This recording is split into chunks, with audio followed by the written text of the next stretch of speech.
My story is inspired by Yang Jie's art bench, All the King's Men. The name of this art bench may sound familiar to those of you who have heard the nursery rhyme Humpty Dumpty. Just like how the King's Men tried to fix Humpty Dumpty, the artist Yang Jie tried to repair a broken granite slab using brass staples to stitch it back together.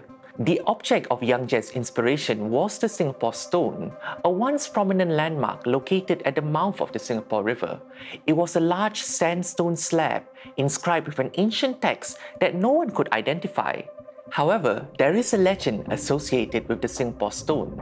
This legend can be found in the Sejarah Melayu or Malay Annals, a royal chronicle that traces the lineage of the Johor Riau kings back to the kingdoms of Malacca and Sriwijaya.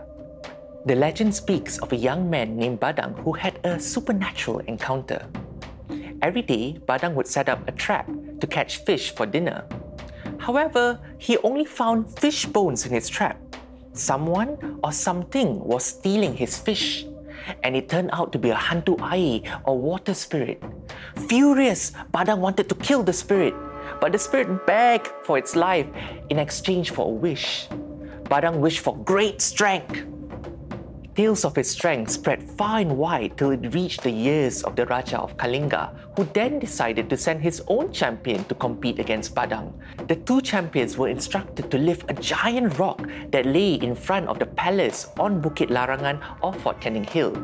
The champion of Kalinga could only lift the rock up to his knees, but Badang was able to throw the rock all the way to the Singapore River. That very same rock was known as the Singapore Stone. Sadly, the stone was blown up by the British in 1843 to make way for Fort Fullerton. Luckily, some of the more legible fragments were salvaged, one of which is still on display at the National Museum of Singapore. As for Fort Fullerton, it has undergone many changes over the years. From a military fort, it became a post office, and later it became the Fullerton Building, which housed the Singapore Club, the Chamber of Commerce, as well as various government departments. There was even a lighthouse on top of the building. Later, during the Second World War, it was converted into a makeshift hospital, and after the war ended, it continued to house government offices. Eventually, the Fullerton building was converted and reopened as the Fullerton Hotel on 1st January 2001. Though Singapore may be a young nation, it is a palimpsest of stories. So the next time you happen to walk down the Civic District, do take some time to encounter these art benches and reflect on the stories connected to the Singapore River.